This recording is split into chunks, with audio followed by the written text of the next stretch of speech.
So the topic for today is bioenergy, turning today's waste into tomorrow's fuel. And we have Mr. Mainak Chakraborty as our speaker for today. And Mr. Mainak, he is a graduate. He's an MBA from IIM Bangalore, and he's currently the co-CEO of GPS Renewables, a company which has received numerous awards on the national as well as on the international stage. Mr. Mainak has been awarded as one of the top innovators under the age of 35 by MIT. So, without any further delay, I invite Mr. Mainak to take over. Over to you, Mainak. Hi, am I audible? Yes, you are audible. Okay, sure.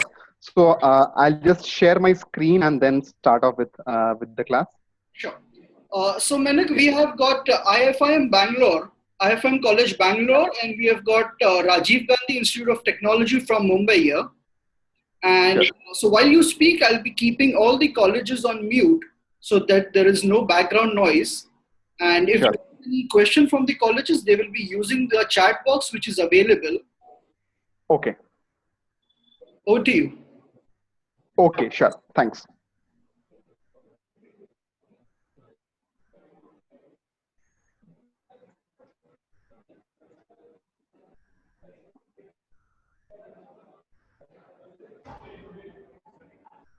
Is my screen visible now?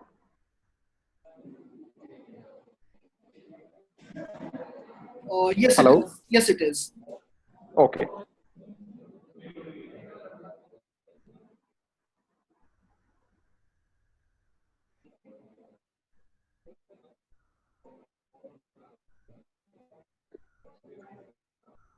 Hi, everyone.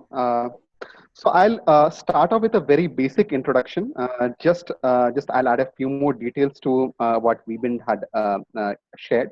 And then over the next 20-30 minutes, I'll try to give an idea of bioenergy in general, what are the possibilities with bioenergy, and what we are doing specifically in this particular space.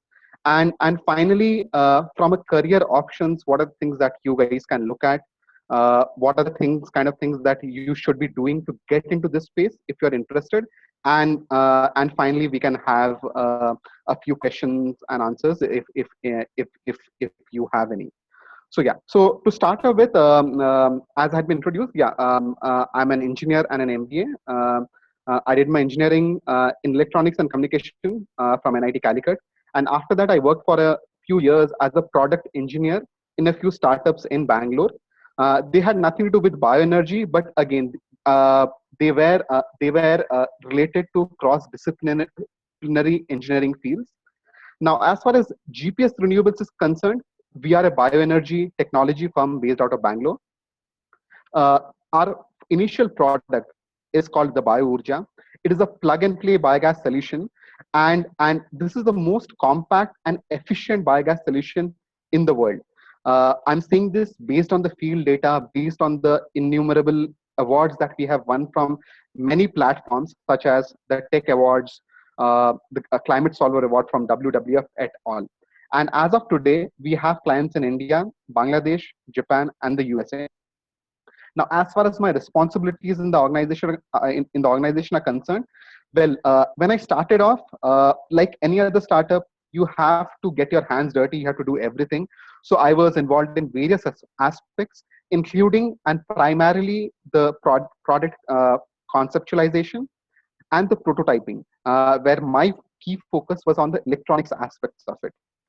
As far as today is concerned, now that we have started commercializing our solution, my focus is on the commercialization bit, and I'm focusing more so on the internationalization of our solution.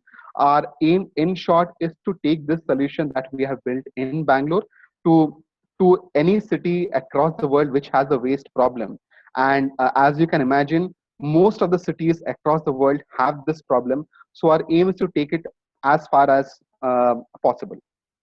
So now coming to the context, I assume that my screen is visible.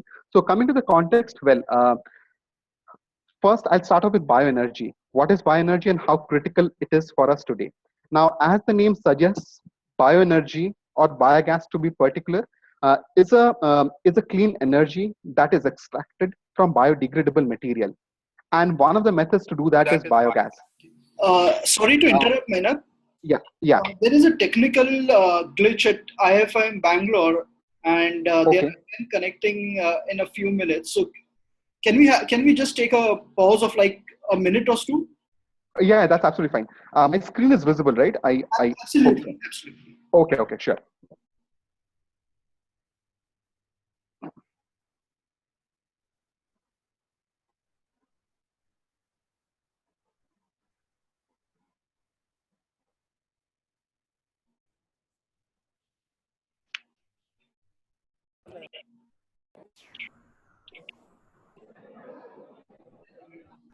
Prabhakar sir, is everything okay at your end?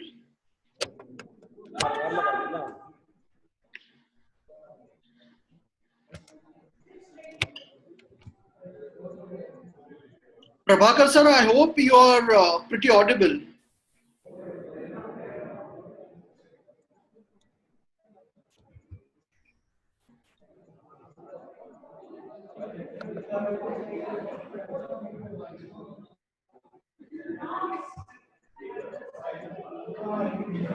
Yeah, our person has come. It is ready. இப்போ பேச சொல்லுங்க. Here. No, we are unable to hear on the speaker. That is the problem. Okay, are you able to hear me now? No. Yeah. Okay. Is it any better now? Prabhakar sir? No.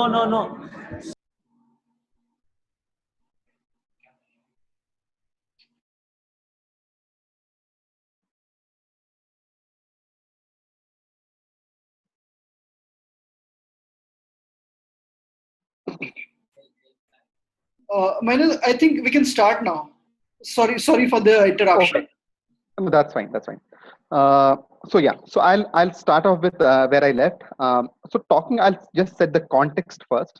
Now, talking of bioenergy, well, as the name suggests, it is a clean energy that is extracted from any kind of biodegradable material, and one of the methods to do that is biogas. Now, why is it critical for us today? Well, that's because it can solve two very big problems that we face today. As we know, most of the urban cities, let's say we're talking of Bangalore right now, most of the cities like Bangalore have a huge waste problem. On similar lines, if we talk about the rural areas, the remotest parts of the country, say the northeastern part of the nation, or the Andaman, or the Himalayan belt, energy access is a big problem. Energy poverty is a big problem, and bioenergy can be a great way of addressing both these solutions. Why? Well, that's because it is possible to generate energy from various kinds of biodegradable material. It could range from food waste, market waste, agricultural waste, various kinds of seaweeds, including water hyacinth and energy crops. So what we're talking about, as you can see from the images, the very same, hello? We are hearing everything. Laptop it is working, but laptop is not audible, not to our classroom. Yeah, everything is okay, I think. Okay, so shall I continue? Yes, please. Okay. Yeah, laptop, that's what we are just trying.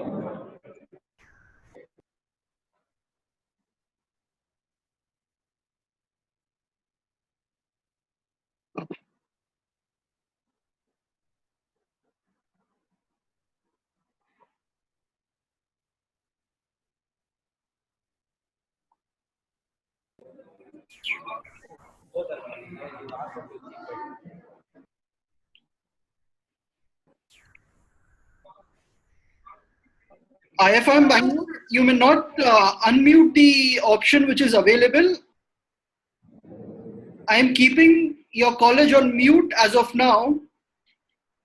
And Mr. Mainak is starting right now. Sorry for the delay. Sure, thanks. So yeah, talking about the context, well, the reason why bioenergy is very critical today is it has the potential to generate energy from various kinds of biodegradable material. So as you can see from the images, the input for bioenergy can be food waste, which anyway is a big problem in the cities. At the same time, when we're talking of say some of the northeastern states in India, many of the remotest villages, they might not be generating that much food waste. They might not have such a big waste problem, but there are certain agricultural residues or feedstocks that are very local to that region. For instance, something like elephant grass. If one of you are from the northeast or have been there, you'll be able to relate to that image of Kaziranga. Now this particular grass, that is elephant grass, is again a great potential source of energy. So that is the power of bioenergy. The other very big advantage with bioenergy is that its storage costs are very low. As many of you would be aware, today the storage costs of solar and wind are very high. You need to store the energy in an expensive battery, which is why as long as you're generating electricity from solar during the day, it makes great sense because of the reduced prices of solar cells. But at the same time, if we have to generate electricity from solar energy after sunset, it becomes really, really expensive. In contrast, the advantage with biogas is that it can be stored in a simple balloon. So the storage cost of biogas is very less. You can generate electricity from it whenever you want to. This is what makes bioenergy really, really relevant and very important from the perspective of solving both the waste problem as well as providing providing decentralized energy to the parts of the world which don't have much energy access. Now the point is, the obvious question is, why isn't this happening so far? I'm sure there are very few of you who might have actually seen a biogas plant in operation. That's the case with most of the people around us, and there are many reasons. The biggest reasons are there have been lots of legacy technology issues with biogas plants. uh, Traditional biogas plants, they take up a huge area. They involve civil work, and the footprint can vary from 100 to maybe 10,000 square feet. And as we can understand, it's almost impossible to find this much area in our cities today. On similar lines, traditional biogas plants have a huge water footprint. They need a lot of water along with whatever material is being digested. And again, we know that especially in certain parts of the country, let's say down south, water is such a big issue. And if you have to use water for running a biogas plant, that becomes not so a great idea. So this is another key reason which has affected the scalability of biogas plants. The other third big reason for the lack of scale in this space has been the reliability of these systems. So I'm talking of the efficacy and the need for technical oversight. Now, when we're talking of something like a biogas plant, it is a biological system. It has digestive problems. It faces digestive problems exactly like the human body does. For instance, the way if we don't eat the right food, or if we keep on changing our eating patterns and all, if we keep on changing the timing of our eating, it does affect us in the form of acidity and other health problems, other digestive problems. Uh, in this very same way, biogas plants also get affected by changing input composition. Now, when we're talking of something like urban waste problem, well, the composition of food waste coming from our cities is bound to change every day. So naturally, the way they affect our body, they affect these biogas plants as well.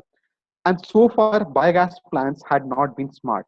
The approach throughout had been to set up large tanks which could process the food waste through microbiological means and generate energy, but there was no sense of health monitoring in place. In case of the human body, we have a great ability to kind of understand that a acidity issue is building up very early on. Our body lets us know very early on by itself, and all we need is a Digen tablet to preempt that breakdown. If we don't do something, well, it eventually it leads to an ulcer state. Unfortunately, biogas plants had not been that smart. They did not have these trigger mechanisms, and because of which most of the plants across the country are either completely defunct, or they operate at a very low efficiency as compared to what they're supposed to. That's because that so far there had not been any form of health monitoring in place. And there are a few other aspects like the hygiene part of it.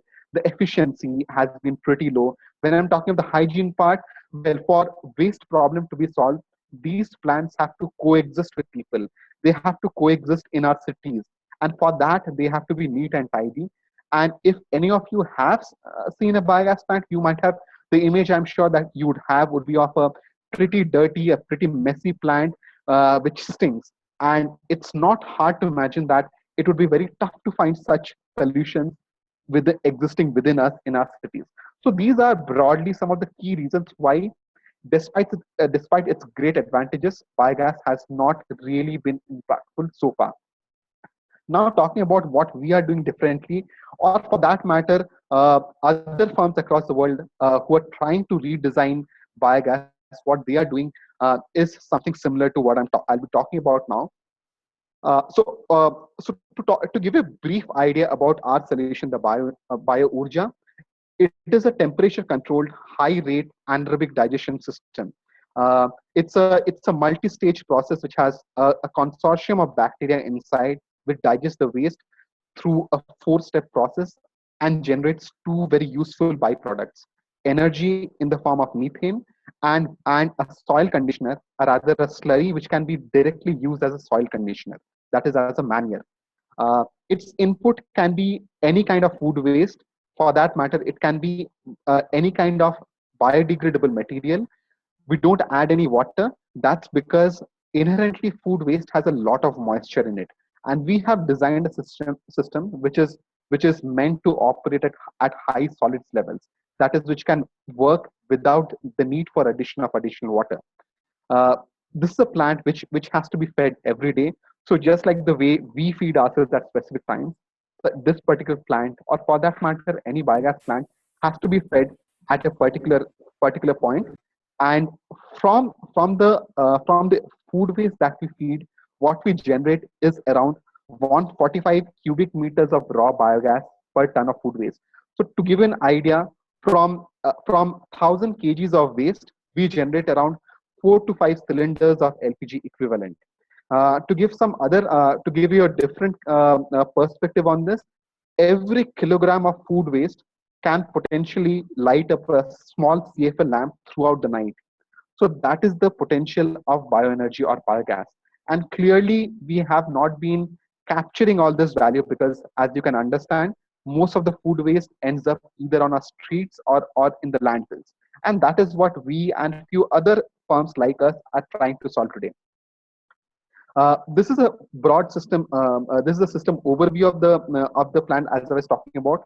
It starts off with an input system, which is a shredder. That's where the mechanical engineering part comes in. Uh, the role of the input system is to shred the waste, make it into a very fine paste, which can be pumped through a screw pump into the main digester. The digester, as I had mentioned in the previous slide, is a temperature controlled digester, which digests the waste over a 2 to 3 week period. The gas that is generated, it is stored in a temporary balloon.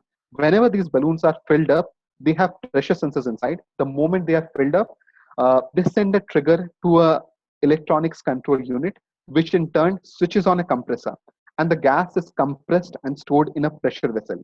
So what you get at the cooking point at the kitchen is the pressurized gas, just like LPG. This was something which was missing again in the biogas space. The core objective of talking briefly, giving an idea of these subsystems is to give you a feel of the kind of different disciplines of engineering that are involved here.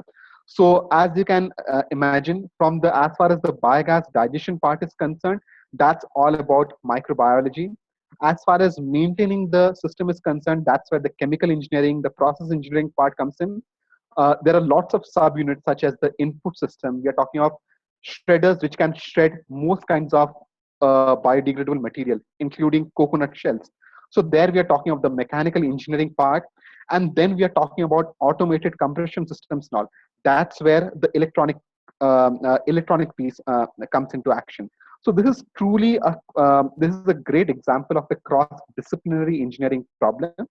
And to talk you a bit, to give you an idea bit more about the monitoring aspect. Well, as I was trying to explain in earlier, the issue with these biogas plants had been that they did not used to be smart. They did not have a way of letting us know that they are facing some digestive problem the way the human body does. So what we did differently in our case is we made these plants smarter, and smarter by giving them a control unit with a SIM card. This the control unit takes various health data points from the digester through various sensors, and through the SIM card it sends us this information. So it's either through SMS or through GPRS, and in fact we can talk to these biogas plants. So for some reason, if we notice that the gas is being not generated, or for some reason if we notice some imbalance or some deviation in the chemical parameters of the plant, we take actions or we suggest medicines to the operators, just like a doctor would suggest a medicine to a patient if they are given a health card, a health report. That's what we try to do in the biogas space. So these are some snapshots of how the dashboards look like. So anyone owning a plant of ours, they get a dashboard, an online dashboard where they can actually see how much gas is being generated, how much gas is being flared off, what are the various kinds of health issues, and so on. So they get to know whether the plant is running fine, if it is running fine, whether all the energy is being used or not. Also to zoom in on say one of the subsystems, as I mentioned, I'm sure there might be a few mechanical engineers in the classrooms. So when I'm talking of the various disciplines involved, to just talk about the mechanical engineering front. So now there are lots of shredders out there, but when we started off, we could not find the right shredders for the kind of organic waste that is generated in India. More so when we talk of a large kitchen, like the messes in your colleges. If you were to go to the back of the kitchen and have a look at the waste that is being generated, I'm very sure you'll find lots of unwanted stuff like plastic bags, like spoons and all, which, and if we were to feed this waste into a shredder, it is bound to affect the shredding operation. So keeping these aspects in mind, we built a shredder which is smart.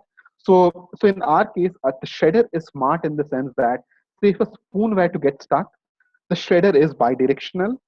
It has a auto conflict resolution mechanism. So if the shredder realizes that the shredder is stuck because of, say, a spoon which is stuck there, it on its own reverses the direction of the blades until the spoon is thrown out, and after a few seconds tries to re-reverse the direction of the blades so that the operation can go on. If the blades are still stuck, it again tries to keep on rotating in the reverse direction until the spoon is thrown out.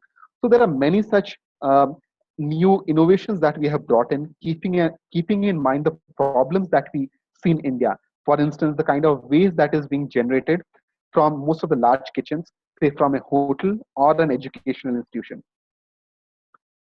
Now, these are some pictures of some of our plants.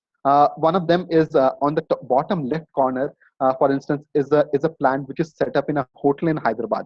Now, this particular hotel, they did not have any space at all, which is a common problem with most of the urban establishments today. The only space they had were few patches of land in and around their STP. But we had designed the system in such a way that the system could fit in anywhere, and that's what we have tried to do elsewhere. And today the kind of institutions for whom we are solving these problems includes the likes of Infosys, Akshay Patra, Manipal University, BITS Pilani, et al. To give an idea of the numbers and the impact, I'll talk about Akshay Patra. Some of you might be aware that Akshay Patra is this amazing organization which provides midday meals for lots of school children around India. The first plant that we set up for them was in Bangalore. It has a capacity of processing 750 kgs of waste per day. This particular kitchen, which feeds almost 1 lakh children, they generate around 600 kgs of waste per day. And so far, we have processed more than 500 tons of waste. Had we not set up this system, all this waste would have gone to the landfills and in turn generated over 600 tons of greenhouse gases. Also, through this very same waste, we have substituted LPG worth over 25 lakhs so far. So that is the power of bioenergy. So not only are we solving the real problems such as waste, but we are actually creating value out of it. And that's exactly what similar bioenergy firms are doing across the world. Now, talking about the kind of the great part that we the job satisfaction part. So I'd also like to talk about the challenges as well as the perks. The perks, as I mentioned, yes, when you're solving real problems, it gives you great job satisfaction. So one of the biggest perks of working in a space like bioenergy is that when you talk to your clients, when you tell anyone about the kind of work you're doing, it gives you great pride in saying the kind of impact that you're creating, and naturally you can sense the same when you talk about the same to others as well. The learning opportunities are huge. As I was saying, there are so many disciplines of engineering involved, so the learning opportunities are huge. Also, more so because there is so much to be done. It is still not as established a space like many other engineering fields. So there are many areas where still a lot of work is going on. So in terms of learning opportunities, it's a great space to be in. Travel wise, well, you get to travel a lot if you're good at it, because again, every city in the world faces a waste problem today. So if you're good at it, you will be expected to solve the problem everywhere. Just to give an idea, even in our case, we are a young startup based out of Bangalore, but already today, even without having our personnel outside India, we have clients in countries like Japan and USA, and we ourselves have not never visited them. They approach us on similar lines. We are looking at setting up plants in Malaysia, Indonesia, Qatar, Turkey, and so on. And that's again simply because of the fact that every country in the world faces these problems. And going ahead, as the waste problem becomes more and more serious, as many of you might have heard about the climate conference in Paris and all. You might have heard of Leonardo DiCaprio's Oscar speech and all, where everyone is talking about climate change. So as the world is becoming more aware and more concerned about these problems, the need for such people and the importance of such people in this space is definitely going to increase. Now, having said that, obviously there are challenges. If there are perks, there have to be challenges. If there are awards, there have to be risks. And well, the challenges are that the opportunities are limited. There are relatively very few firms who are working in this space. There are very few large firms in this space. So the number of jobs in this space is less. And many of the firms like us are very selective in kind of selecting people for working in this space. Also, the challenge is that unlike many other disciplines of engineering, of industry, well, here, ideally, a firm like us looks for people with cross-disciplinary engineering understanding and mindset.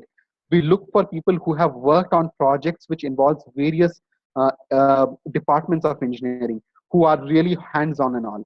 So this is a space where, since you have to solve real problems, you really have to be hands-on. It's not just about writing a code. It's not just doing about a CAD design or the ability to use the tool, but it's more about the ability to translate that to working prototypes which can actually work on the field. So these are the challenges as come vis-a-vis the perks. And well, last but not the least, talking about how do you get into bioenergy. Well, the most relevant fields with respect to this space are microbiology, chemical engineering slash biochemistry, mechanical or civil engineering, depending on the plant design type. For instance, as far as GPS renewables is concerned, we focus on prefabricated biogas plants. So here we're talking about stainless steel prefabricated plants which are built using stainless steel or mild steel and all. These are manufactured plants. So here we have a need for more mechanical engineers. At the same time, there are lots of firms which focus on biogas plants which are of civil construction nature. So there, the person needed are people with a background in civil engineering. But having said that, so there is a scope for people with both streams of engineering. Going ahead, there is a lot of scope for people from the material sciences and all, especially on gas application, gas purification front and all, and definitely people from the agricultural sciences space, because the digestate that comes out, the slurry that comes out, that can be a great source of, that can be a great substitute for fertilizers. And again, the world is now realizing the need for organic farming, for organic manure, and the world is gradually moving towards that. So that this is another space where there is a huge scope going ahead. uh, Within them, well, it really helps if you have a master's or a PhD in some of these fields, especially something like microbiology. If not, at least like something like a wet lab experience works. If even if that is not there, well, real projects, good projects and experience in them with moving parts and all need not be rated. That also helps. And last but not the least, if you don't belong to any of these streams, but still are interested in pursuing a career in bioenergy, the best thing that you can do is start your own farm. There is nothing stopping you from doing that. Just to give an idea, I am an electronics engineer and I did my MBA after that. My co-founder is a computer science engineer. Again, he has nothing to do with either chemical engineering or microbiology. And today we can definitely claim the fact that we are one of the most exciting bioenergy firms across the world. What we have built is one of the most efficient solutions in the world. This, despite us being from this particular space. So that's so. I would what all I can say is that the takeaway for you should be that you need not belong to these spaces also if you want to solve the problem, if you want to be in this space. But having said that, yes, you need to be very hands on. You if you want to be in this space, you need to be interested in all disciplines of engineering, in real problem solving. And if you're one of those, I think the sky is the limit, because yes, going ahead, every city, every country will be needing people with an expertise in this particular space. Thank you. Thank you, Mainak, for this wonderful session. So we have thrown open the forum for the questions. We'll Sure. start with Rajiv Gandhi College. If there is any question from Rajiv Gandhi, I have unmuted your audio.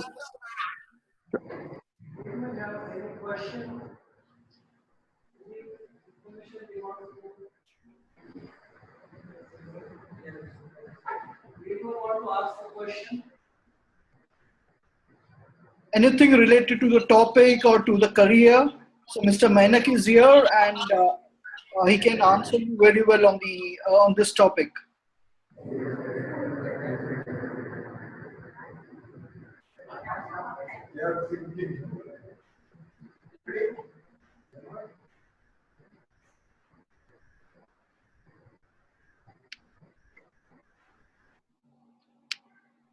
Okay, so although IFIM, I think, missed a few minutes, still IFIM or Prabhakar sir, if there is any question from your side?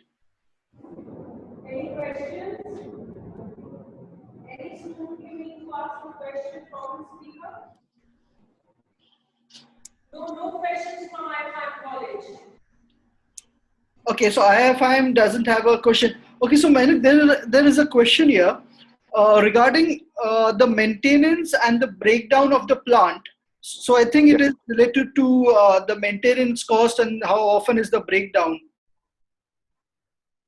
Yeah. So our objective is to avoid any breakdown as far as possible, and that is where the remote monitoring part comes in.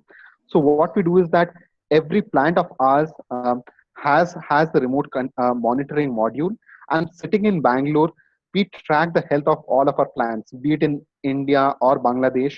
We track the health data of these plants, and we have our own defined health parameters. And if we notice a deviation in any of these health parameters, then we suggest the operators on the ground the correct preemptive action to be taken. So just to give an idea, something like pH is a very lagging indicator. By the time the pH of a biogas plant changes, the damage is already done. the breakdown has already happened. Here we look for other parameters which are more leading indicators, so to say. And whenever we see a deviation, so we would tell the operator that, there seems to be a possibility of an acidity buildup. We can sense that. The data seems to suggest that. That's where the data sciences part comes in. So we try to suggest we tell the operator that that seems to be an acidity buildup. So why don't you add this kind of chemical of this quantity to the plant? Whatever these additives are, they are kept at the site. So as a part of our preventive maintenance checks, which we do every 2 weeks to 4 weeks, we replenish the levels of these additives, basically, which are the medicines for these plants at the site itself. It's very similar to us keeping some standard medicines, say, excuse me, say a Digene or a paracetamol at our homes. So we just ensure that these medicines are at the site, and whenever we notice the problem, we just tell the operator to feed it. So this way, without having anyone dedicated at the site, we are able to monitor these systems at a very low cost because our personal needs are very less. So all communication, it happens through phones or WhatsApp. So it's very minimal. So that's how we manage the operations of these plants. Okay, so I hope this answers the question. And coming back again to Rajiv Gandhi, if there is any question, please raise your hand, or else that will be the last part.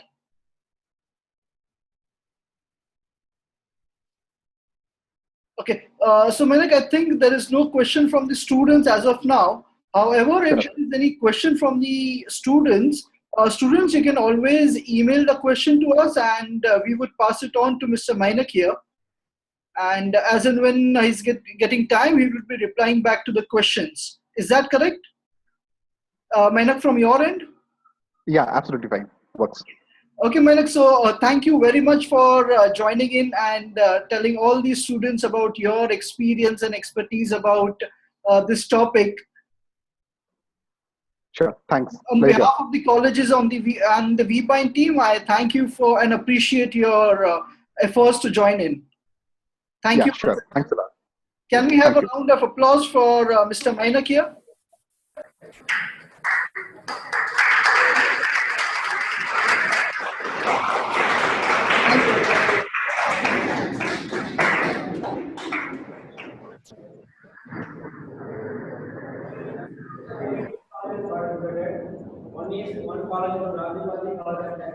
Okay, so IFIM Bangalore and Rajiv Gandhi, thank you very much for joining in. The professors in charge, thank you for your cooperation. And I would request all the students to register yourself so that when we send the newsletters, you have a very brief idea about the jobs and the internships available in this domain. And so this session was brought to you by Tabs Academy, Mumbai. IFIM students are already registered. Okay. Okay, thank you very much for joining in. Have a nice day.